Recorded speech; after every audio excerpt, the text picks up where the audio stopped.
Welcome to the Calm Lab podcast. I'm Cassandra. Today we're going to talk about common sleep issues.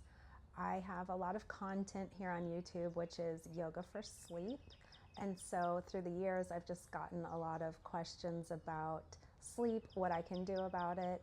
So I'm going to look at it through a lens of the nervous system and what you can do to help your nervous system repair, recalibrate so that you can actually sleep.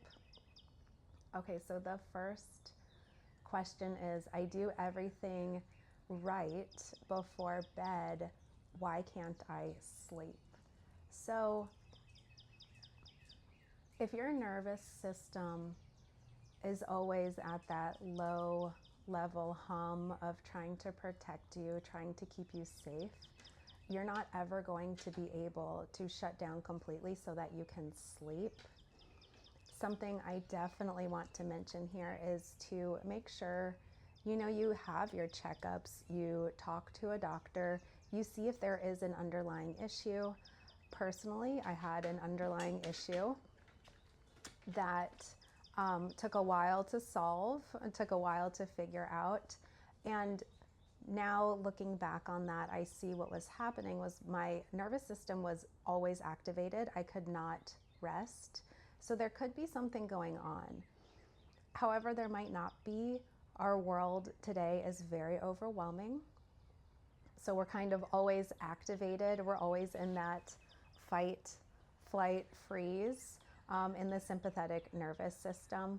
So why can't you sleep? It could be an issue, a medical issue. It could just be that you're always running in the parasympathetic and you need to, in the sympathetic and you need to switch over to the parasympathetic. So we'll talk about that in some of the questions coming down the line.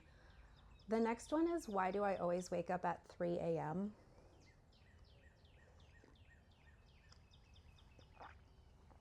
So between 2, 3, and 4 a.m., your cortisol level rises.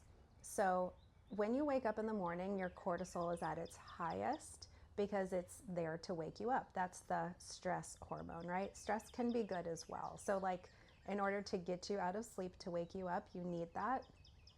And then throughout the day, it slowly starts tapering off to where at nighttime, it's super low so you can go to sleep. If your nervous system is always activated and you're never in the rest and digest, that cortisol level isn't going to go down. So what happens is at 2, 3, 4 a.m., your cortisol, because it's kind of humming on the high end. I'm sorry, the birds are distracting me when they're singing. I love it. I have my sunroom door open. If you wake up between that 2, 3, 4 a.m., your cortisol level never fully drops. It's kind of humming at this medium level. And so it very easily kicks you out of your sleeping patterns. So if you have a wearable device like an Oura Ring or a Whoop, whatever you possibly use, you can see, where is your REM sleep? Where is your deep sleep? Are you getting enough? What aren't you getting enough of? Likely what's happening is you're not getting enough deep sleep. And so you're just kind of staying between light and REM sleep. And that could be because your nervous system is activated. All right, the next question. I sleep 9 hours and wake up exhausted. What's wrong with me? Well, nothing's wrong with you, obviously.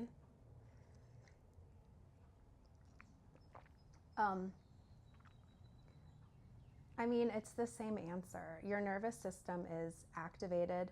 Of course, there's nothing wrong with you. What you're doing is you're protecting yourself. Your nervous system, this is something that is happening subconsciously.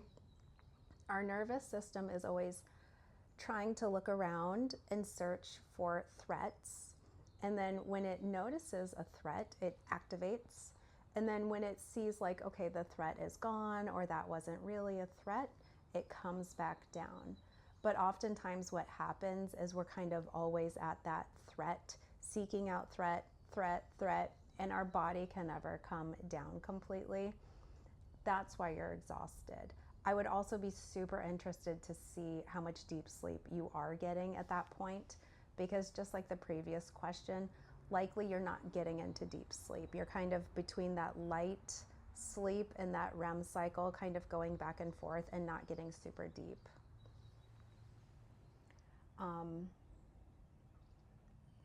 My mind races the moment I lie down. How can I stop it? It's not necessarily your mind racing that is the problem. It's being in the parasympathetic, that activated state. There is a tool that is super helpful if it's catastrophic thinking. We can do it here together. So look across the room or your space and just look for either a frame on the wall. Like for example, I have a window, so I'm just looking for something that's like in a box shape, because we're going to be doing some bilateral movement with the eyes. It can be a calendar. You can make up the shape in the air. So sit comfortably, just take a couple of deep breaths, allow your shoulders and your jaw to relax. And you're just going to begin taking your eyes slowly around that box, that frame. And we forgot the most important part, and by we, I mean I. You're going to take the thought or the image that you have that keeps you up at night, that catastrophic thought. Okay, it might not be catastrophic, but let's just go with that for now. You're going to take that image or that moving movie type of thought you have. You're going to cast it on the wall inside of that box. Just allow it to sit there or to play, and then take your eyes around that frame. I hope that makes sense. So just continue moving your eyes up and down, left and right. Noticing the breath, drop the shoulders, soften the jaw and the forehead, the eyebrows and the eyes. Continue tracing that frame. Notice the space between where you are and where that image is cast. So there's space between it that's signaling to me that that catastrophic thought, that's not actually happening right now. So I'm signaling to my body, this is not real, it's a thought. You can continue moving your eyes. You can close your eyes and just take a moment, take a breath. Maybe breathing in for a count of 4, breathing out for a count of 8. That's a very powerful way for you to move into the parasympathetic nervous system. Breathe in for 4, breathe out for 8.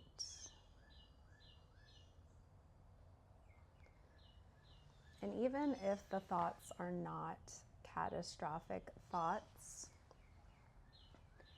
just moving your eyes bilaterally and taking those breaths should help to put you into the rest and digest mode. That will help you possibly sleep. The next question is my sleep problem connected to my trauma or anxiety? So, I mean, almost always it's connected to trauma. Like Bessel van der Kolk has taught us, the body keeps the score. So when there are traumas in your life, they are stored in the physical body, and we can't think our way out of that trauma, out of that anxiety, out of that depression. We have to move it out physically. So the bilateral stimulation we just worked on, that is one practice. Another really beautiful practice, the bilateral stimulation, is just crossing the hands across the body and tapping or rubbing opposite sides. So you just want to cross the midline.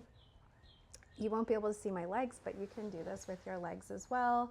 You can kind of cross them over one another and tap opposite sides, crossing your arms. You can give yourself a big hug and kind of rub your back.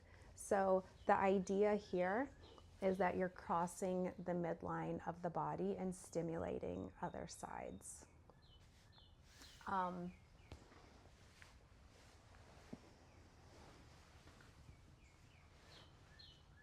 Also trying to shift the narrative from feeling shame around having trauma or anxiety or depression or whatever it is. I'm just naming some top ones here. Shifting that language from shame to curiosity and just getting curious about maybe what was that trauma, if you're ready to go there.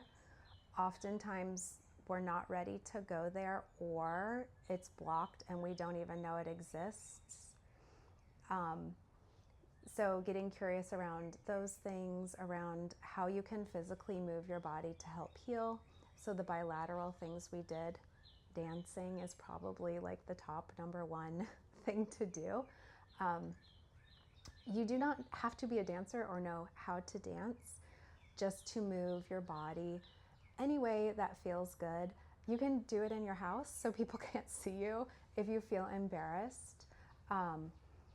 Breathing practices are also extremely useful in order to move energy and just help you get into the parasympathetic nervous system. There is this form of yoga, I think it's called Tibetan yoga, where you're tapping your body like throughout the entire practice.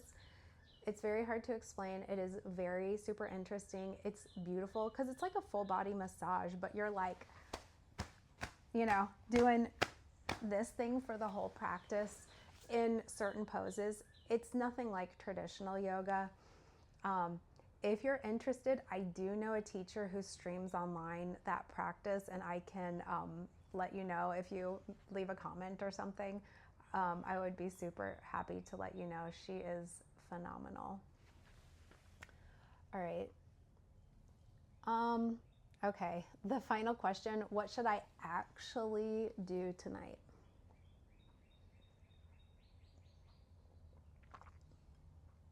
So, breath work is always key. I heard Dr. Tara Swart, I don't know if you know who she is. She's a neuroscientist. She's a professor at MIT. She has a really cool book called The Source, and I'm forgetting her second book's name. But she talks about how breath work, the conversation was around using psychedelics to heal traumas. And she was kind of saying, like, before you go that far or think that that's something you need, tap into breath work. Breath work might be all that you need, the breathing. So I always have trusted my breath. Your breath is always with you, so it's a tool that you carry around with you. You don't need another person. You're just there with it all of the time. So cyclic sighing is my most favorite one to teach. You breathe in through the nose very deeply. Then you take a second inhale just to like fill your lungs to capacity. And then you make a little tiny circle with your lips like you're blowing out through a straw. And the exhale is very slow and smooth. So we can do it together. Breathe in through the nose. Breathe in a little bit more. Exhale.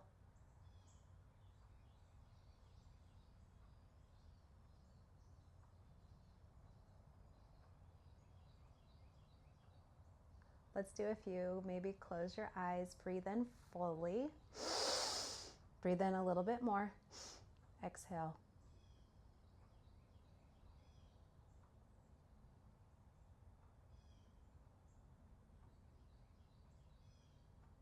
Inhale to capacity. Sip in a little bit more. Exhale slowly and smoothly, very gently releasing.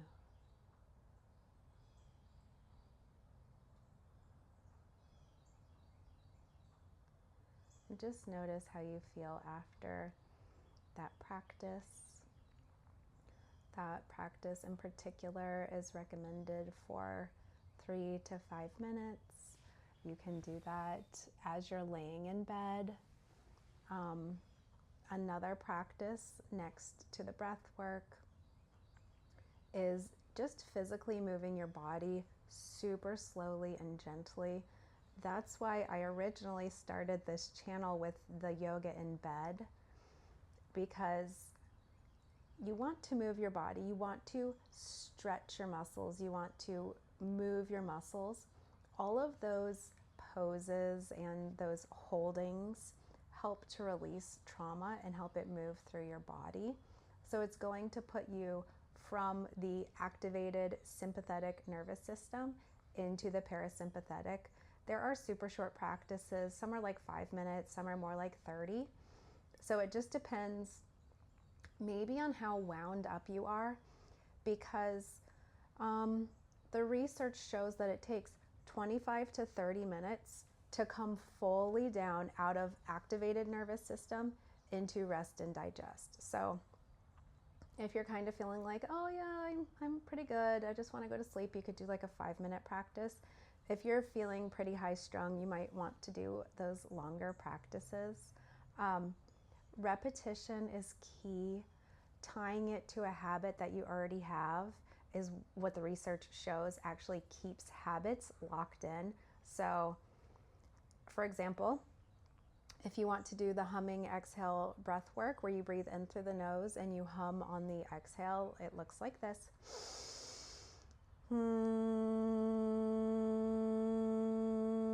So your vocal cords are touching that vagus nerve, and so you're waking and activating that parasympathetic with the humming. You could do that while brushing your teeth. You could do that while making your coffee in the morning or tea. I have my beautiful matcha latte. You could do that while you're walking your dog, doing the laundry. So tie it to something that you're already doing every single day. One of my favorite teachers taught me, the second you get in your car, if you drive, or you could always do this in public transportation, sitting on the bicycle, just sit there for a moment and take a breath. Feel the hands on the steering wheel or the handles or on your lap. Feel your tush in the seat. Feel your feet grounded. And just take a moment to really become present with where you are and what you're doing before you move into driving or biking or traveling to wherever you're going. I feel like I totally lost my train of thought, which is so typical for me. I'm so sorry. Let me take a sip.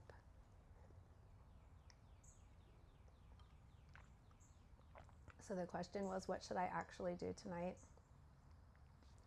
You want to tie that bedtime routine, especially to a habit, to keep it, to make it stick. So obviously going to bed is a habit that we all have. So doing the yoga poses in the bed is kind of like a really strong way to reinforce doing that. There is season 1 and 2 of this podcast, actually only on the audio version, are all bedtime practices. So if you don't want to watch, you just want to listen, I strongly encourage that. Thank you for being here. Thank you for being present.